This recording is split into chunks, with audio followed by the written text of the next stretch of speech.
प्रदोष के दिन प्रदोष काल में लगाया गया दीप, प्रज्वलित करा गया दीप 5 स्थान पर फल देता है। प्रदोष के दिन प्रदोष काल में लगाया गया दीपक 5 स्थान पर फल देता है। पहला स्थान, अगर हमको या हमारे परिवार में किसी को काल सर्प दोष है तो हमारा प्रदोष का लगाया गया दीपक कहीं पूजन मत कराओ, वो दीप जलाने से ही काल सर्प दोष समाप्त होता चले जाता है। दूसरा स्थान, पितृदोष। अगर किसी ने कह दिया कि तेरे घर में पितृदोष है, तेरे घर में, कई लोग बता देते हैं कि तुम्हारे घर में, कई माताएं पूछती हैं मेरे घर में बेटा नहीं, मेरे घर में 3 बेटी हो गई, 4 बेटी हो गई, 5 बेटी हो गई, बेटा नहीं है, बेटा नहीं, तो किसी ने कह दिया पितृदोष है। अब तुम शंकर जी की पूजन कर रहे हो, शंकर जी पे जल चढ़ा रहे हो, शिव की स्तुति कर रहे हो, तो किसी किसी की यहाँ 3 बेटियों के बाद, 4 बेटियों के बाद, एक माता ने तो लिखा है कि उसके यहाँ 2008 में उसके घर में लड़की ने जन्म लिया था, या 2008 में उसके घर में बच्चे ने जन्म लिया था, लड़की। उसके बाद फिर लड़की ने जन्म लिया और उसके बाद उसके घर में कोई पुत्र का योग नहीं बना। तब उसने प्रदोष के समय पर शाम को दिया लगाना प्रारंभ करा और 2008 में बच्ची जन्मी थी और अब 2024 में उसके घर में लड़के ने जन्म लिया। कि प्रदोष काल का लगाया गया दीपक, प्रदोष काल, प्रदोष के दिन, प्रदोष काल का जो दीपदान होता है वो सरल नहीं होता, वो सहज नहीं होता। 5 स्थान की पूर्ति करता है। पहला स्थान किस चीज के लिए? काल सर्पदोष के लिए। दूसरा, पितृदोष। कैसा भी तुम्हें कोई पितृदोष बता दे, कितना भी तुमसे कोई कह दे कि तेरे घर में पितृ का दोष है, तेरे घर में ये दोष है, अगर आप प्रदोष के दिन, प्रदोष काल में, अर्थात सूर्य अस्त के समय के 2:45 तक का जो समय होता है, 2 घंटे के समय का, उसके अंतर्गत अगर आप प्रदोष काल के समय में भगवान शंकर को दीप लगाने के लिए अगर पहुंचे हो तो वो आपको फल देगा ही, पितृदोष का निवारण होगा ही। चाहे तुम कुछ करो चाहे मत करो, वो पितृ की शांति करा दे। दूसरे नंबर पर है पितृदोष। तीसरे नंबर पर है वास्तु दोष। हमारे घर का, अब एक बहुत सावधानी से श्रवण करने वाला विषय है, वंश की वृद्धि नहीं है। 30 वर्ष शादी के हो गए, 40 वर्ष शादी के हो गए और औलाद है ही नहीं। डॉक्टर ने भी हाथ ऊंचे कर दिए, टेस्ट पे भी करवाया, IVF करवाया, सब कुछ तुमने करवा लिया, तो भी औलाद नहीं है। तब आखिरी में एक काम चालू करो, प्रदोष का दिन दोनों पति पत्नी व्रत चालू कर दो प्रदोष का, और प्रदोष काल में शाम के समय जाकर एक ही दिए में 2 लंबी बाती जानते हो ना, रुई की लंबी कपास की बाती 2, और दोनों बाती एक ही दिए में रखकर पति पत्नी दोनों उसको प्रज्वलित करना प्रारंभ करें। बाबा संतान देकर ही रहेगा, औलाद आएगी ही। दीप की जो बाती में अंतर आ जाता है, एक गोल बाती में और लंबी बाती में अंतर आता है, बहुत अंतर आता है। पितरों के लिए गोल बाती का प्रयोग बहुत कम होता है महाराज। देवी जी के लिए, माता रानी के लिए, जगत जननी के लिए गोल बाती का प्रयोग बहुत कम होता है महाराज, ध्यान रखिएगा। एक पितृ के लिए, एक जगत जननी जगदम्बा दुर्गा भवानी के लिए गोल बाती का प्रयोग कम होता है, लंबी बाती का प्रयोग ज्यादा होता है। क्यों? क्योंकि हमारे घर के कुल देवी और हमारे घर के पितर हमारे वंश की वृद्धि करें, इसलिए लंबी बाती रखी जाती है, जिससे हमारा वंश बहुत लंबा चले, बहुत उन्नति की ओर बढ़े, इसलिए लंबी बाती का प्रयोग किया। शिव महापुराण की कथा कहती है 5 जगह पर हमारा जलाया गया एक दीप जो प्रदोष के दिन प्रदोष काल में लगाया जाता है, 5 जगह पर भारी पड़ता है। पहले नंबर पर, जम के बोलते जाओ, काल सर्पदोष। दूसरे नंबर पर पितृदोष। तीसरे नंबर पर घर का वास्तु दोष। हमारे घर में कितना भी वास्तु दोष है, कोई ने कह दिया यहाँ बाथरूम नहीं बनना थी, यहाँ पर शौचालय नहीं बनना था, यहाँ सीढ़ी नहीं बनना थी, वो सीढ़ी वहां बनना थी, ये सीढ़ी वहां बनना थी।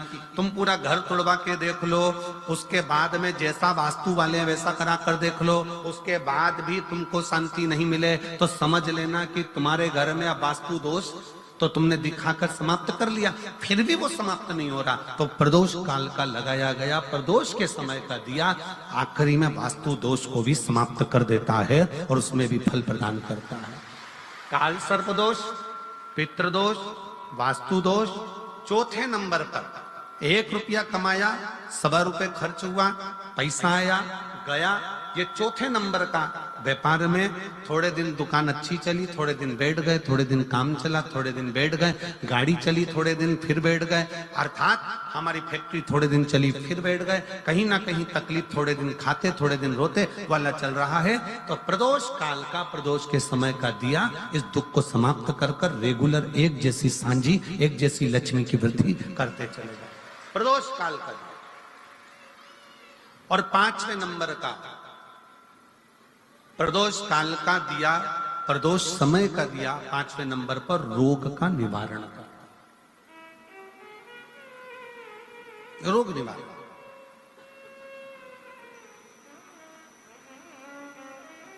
ये 5 स्थान जो बताए गए हैं प्रदोष काल के दिन, प्रदोष के दिन दीप प्रज्वलन के। प्रदोष व्रत का इतना महत्व है महाराज। ये प्रदोष व्रत होता क्या है? प्रदोष व्रत का महत्व क्या है? शिव महापुराण की कथा कहती है शंकर भगवान का प्रदोष का व्रत, अर्थात चंद्रदेव को जो क्षय रोग हो गया, बीमार पड़ गए, शरीर गलकर नीचे गिरने लगा, तब देव ऋषि नारद ने भगवान चंद्र को शंकर भगवान के पूजन का विधान बताया। और पूजन करते करते त्रयोदशी तिथि आ गई, जिस त्रयोदशी के दिन चंद्रदेव ने सुबह से शाम तक कुछ नहीं खाया। शाम के समय सूर्य अस्त के पहले चंद्रदेव ने स्नान किया, श्वेत वस्त्र धारण करे, और श्वेत वस्त्र धारण कर कर चंद्रदेव शंकर के शिवलिंग की पूजन करने बैठ गए। शंकर भगवान के शिवलिंग की पूजन जब चंद्रदेव ने करी, हाथ में अक्षत लेकर चंद्रदेव ने शंकर को समर्पित करे, ओम उमापति नमः कहकर जब चंद्रदेव ने शिव को समर्पित करे, भगवान शंकर त्रयोदशी के दिन प्रदोष समय में, प्रदोष काल में प्रकट हो गए। और प्रकट होकर बोले, हे चंद्र, तुमने आज मेरा अनुमोदन किया है, आज मेरा स्मरण किया है, जाओ आज त्रयोदशी के दिन प्रदोष काल में मैं तुम्हारे शरीर को स्वस्थ करता हूं। तब से ये प्रदोष व्रत प्रारंभ हुआ है महाराज। किसने करा है प्रदोष व्रत? भगवान विष्णु ने करा था। जब घोड़े का मुंह लगा, हयग्रीव अवतार, लक्ष्मी जी हंस दी थी तो घोड़े का मुंह भगवान विष्णु का लगा, तब भगवान विष्णु ने प्रदोष व्रत करा था। भगवान विष्णु प्रदोष व्रत 11, 26 अवश्य करना चाहिए। या तो 11 करो या 26 करो, करना चाहिए। प्रदोष कोई साधारण सा व्रत नहीं है, प्रदोष कोई निम्नता व्रत नहीं है, सहजता का। एक एक प्रदोष का महत्व शास्त्र वर्णन करता, शिव महापुराण कहती है एक एक प्रदोष का महत्व, एक एक प्रदोष। सोमवार की अगर प्रदोष पड़ती है, बहुत ध्यान से सुनना महाराज, सोमवार की प्रदोष पड़ती है तो शंकर भगवान कैलाश पर निवास करते हैं। मंगलवार की प्रदोष पड़ती है तो शिव काशी में निवास करते हैं। बुधवार की प्रदोष पड़ती है तो शिव रजत भवन में निवास करते हैं। गुरुवार की प्रदोष पड़ती है तो शिव गंगा के स्थल पर निवास करते हैं। शुक्रवार की अगर प्रदोष पड़ती है तो शिव नीलकंठ पर विराजमान होते हैं। शनिवार की अगर प्रदोष पड़ती है तो शिव शमी के वृक्ष के नीचे रहते हैं। और रविवार की जब प्रदोष पड़ती है तो शिव बेलपत्र के पेड़ के नीचे निवास करते हैं। महाराज, ये एकादशी शंकर से कह रही है कि आपका स्थान ये नहीं कि आप कैलाश पर मिले, उस बार को, उस तिथि के दिन, उस अनुकूल।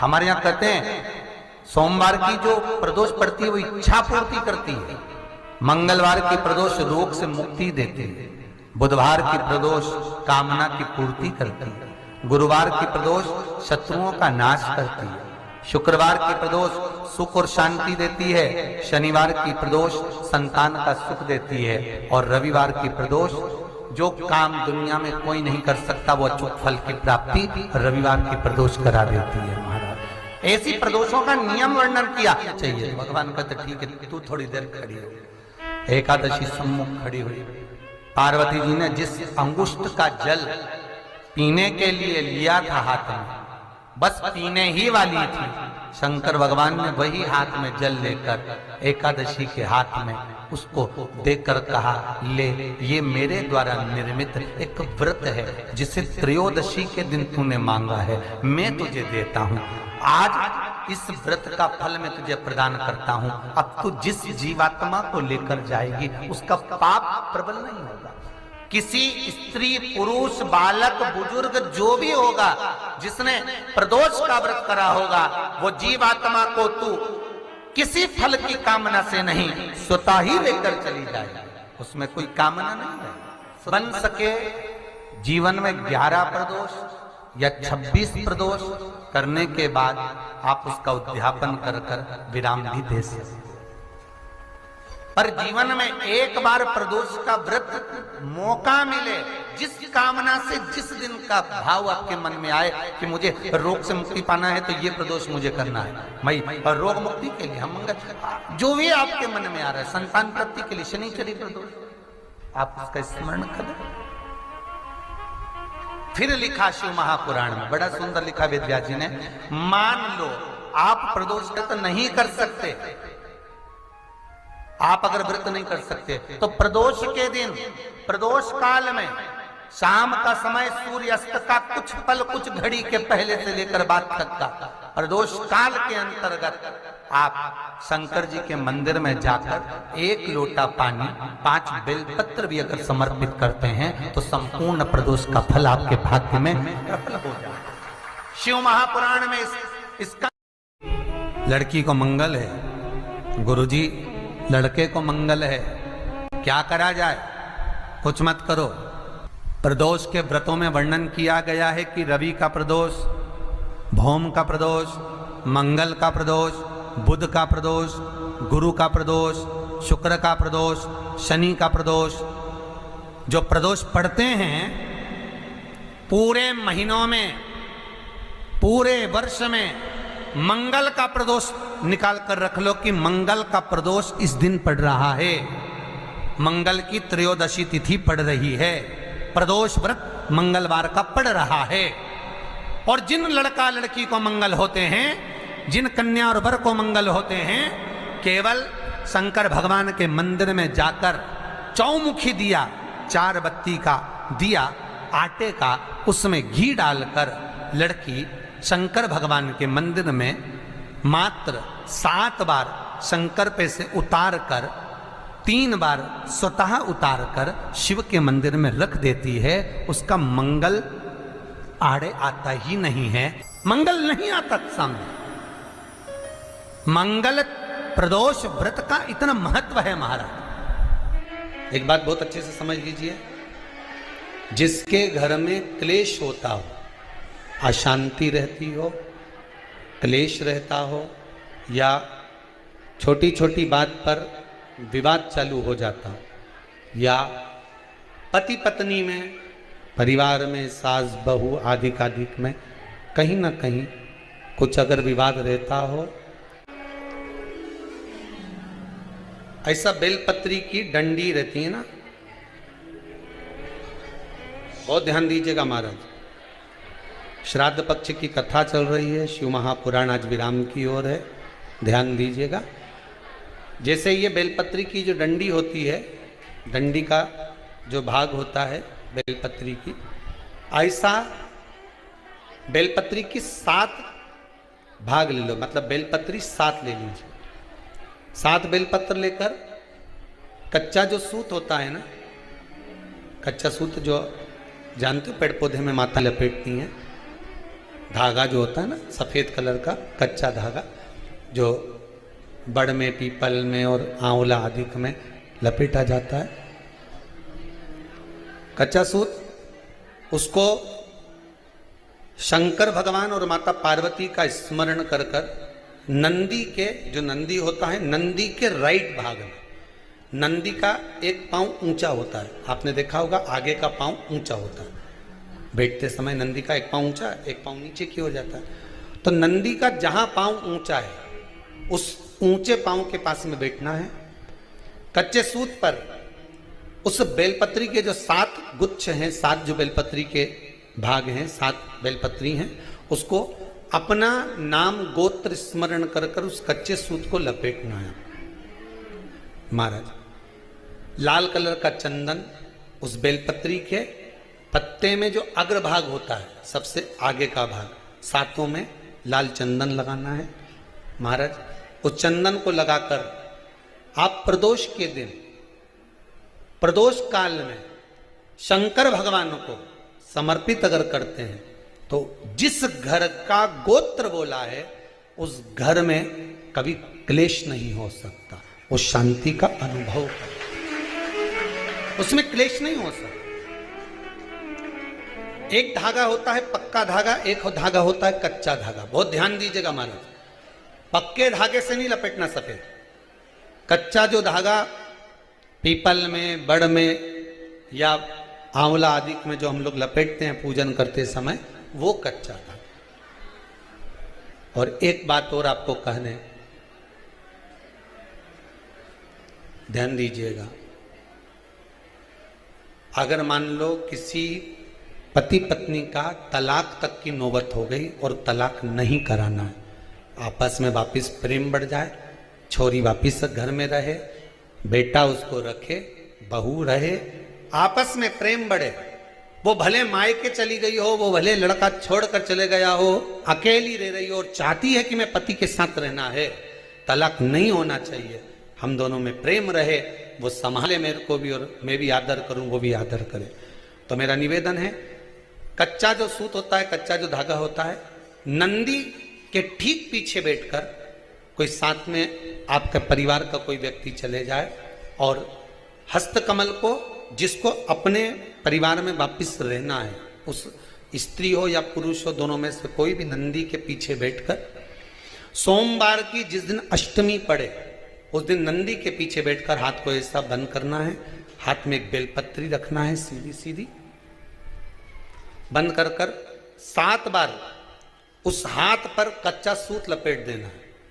उस सूत को वापस निकाल लेना है बेलपत्री के साथ, बेलपत्री के साथ में, और बेलपत्री को तो अपने पास में रखना। सबसे पहले माता पार्वती का जो हस्तकमल ऐसा होता है शिव मंदिर में, उस हस्तकमल में वो सूत जो आपके हाथ से निकला है वो उसमें डाल देना है, माँ जगत जननी से प्रार्थना कर कर, और जो बेलपत्री आपने संबंध को जोड़ने के लिए अपने हाथ में ली है वो शंकर भगवान के कटी भाग में, फिर निवेदन करूंगा कटी भाग को समझ लीजिए। ये शिवलिंग रखा है, जहां पर शंकर भगवान का शिवलिंग, माता पार्वती जी के हस्त कमल पर जो शिवलिंग रखा है, ये भाग कटी भाग कहलाता है। इस जगह पर जहां शंकर और पार्वती का मिलन हुआ है, उस जगह पर उस बेलपत्री को रख देना।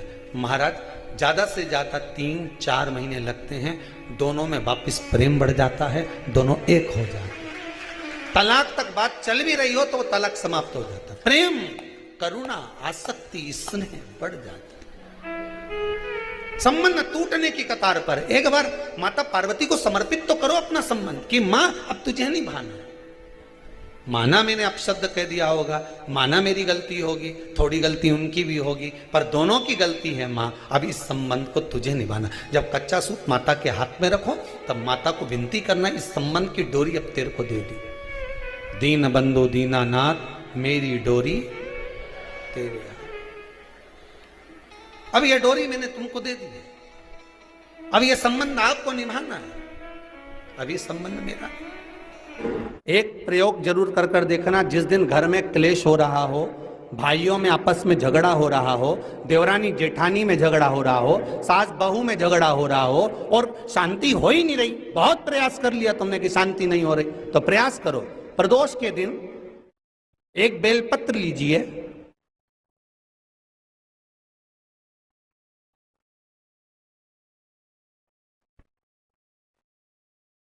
प्रदोष के दिन बेलपत्र लेकर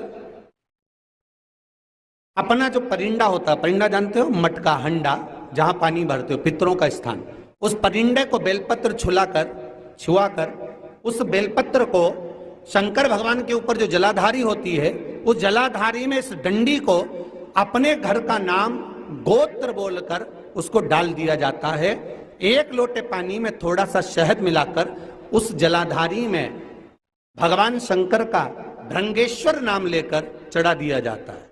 शिव जी को चढ़ाया हुआ जल उस बेलपत्र को चढ़ाकर जाइए, कितना भी तेज झगड़ा हो रहा होगा, मात्र 10 मिनट के अंदर एकदम शांत हो जाता है, झगड़ा रह ही नहीं पाता। कितना भी झगड़ा हो रहा, मात्र 10 मिनट, 15 मिनट से ज्यादा नहीं टिक सकता। पत्र खाओगे शंकर जी के मंदिर की तो मुख में जीवान छार छार हो जाती है। बोलो सही है कि गलत? प्रतिदिन बेलपत्र खाओगे शंकर मंदिर की तो मुख में कई बार छाले भी पड़ जाते हैं। सत्य है कि गलत है? शिव महापुराण की कथा कहती है अति सर्वस्व वर्जते। आपको अगर बेलपत्र खाना है, हफ्ते में 2 खाओ, हफ्ते में 3 खाओ। मुंह में अगर छार छार हो रहा है, छाले पड़ रहे हैं, तो बेलपत्र को, शिव जी की चढ़ी हुई बेलपत्र को सुखाकर चूरा बनाकर इतनी सी चुटकी भर खा लिए, पानी पी लिया। लीवर गड़बड़ हो गया है, डायलिसिस चल रहा है, किडनी गड़बड़ हो गई है, डॉक्टर बोल रहा है कि डायलिसिस करवाना पड़ेगा, तो बेलपत्री के पीछे की जो डांट होती है, जिसको आप लोग तोड़ के फेंक देते हैं, वो बेलपत्री के पीछे की जो डांट है, ये ब्रह्मा विष्णु महेश। समझ में आ रहा है आप लोगों को? बीच में जो डंडी दिख रही है आपको, इसके बीच में बड़ी पत्ती और 2 पत्ती के बीच में जो खाली जगह है, ये खाली जो डंडी है, इसमें 33 कोटि देवी देवताओं का स्थान होता है। किसका स्थान है? 33 कोटि देवी देवता। इसलिए बेलपत्र चढ़ाते समय बेलपत्र को इस जगह से पकड़कर समर्पित किया जाता है कि 33 कोटि देवी देवताओं का स्पर्श कर कर, ब्रह्मा विष्णु महेश का स्पर्श कर कर चढ़ाया जाता है। बेलपत्री के नीचे की जो डंडी होती है, ये 2 पत्ती से लेकर नीचे का जो भाग होता है, ये स्कंद पुराण कहती है, इसमें 64 योगनियां और मेरी माता पार्वती का संपूर्ण जितनी शक्तियां हैं, वो सारी शक्तियां इस डंडी के अंदर विराजमान होती हैं। इस डंडी के पीछे गोखरू होता है, जिसको माताएं तोड़ देती हैं। वो जो टूटा हुआ गोखरू रहता है, उसमें भगवान शंकर के प्रत्येक गण का भाव रहता है। इनका काम क्या रहता है? जब शरीर में किसी व्यक्ति के जीवन में जब दुख तकलीफ या रोग बढ़ता है, तो वो गोखरू जो नीचे का रहता है, वो टूटा हुआ गोखरू अशोक सुंदरी वाली जगह पर चढ़ाकर हफ्ते में 2 बार उसको चबा चबा कर अगर खा लिया जाए तो डायलिसिस की जरूरत नहीं पड़ती, डायलिसिस छूट जाता है, लीवर और किडनी काम करना प्रारंभ कर देते। और अच्छे से सुन लेना, अभी की अभी घर जाकर शुगर की जांच करना। शुगर कितनी भी हाई जा रही होगी, बेलपत्री के नीचे का गोखरू टूटा हुआ अशोक सुंदरी पर चढ़ाकर खाकर 5 से 7 मिनट मुंह में रख लीजिए और उसके बाद शुगर की जांच कर लीजिए, शुगर लेवल में मिलना प्रारंभ हो जाए। बेलपत्री का जो सुख है वो जीवन का आनंद देता है।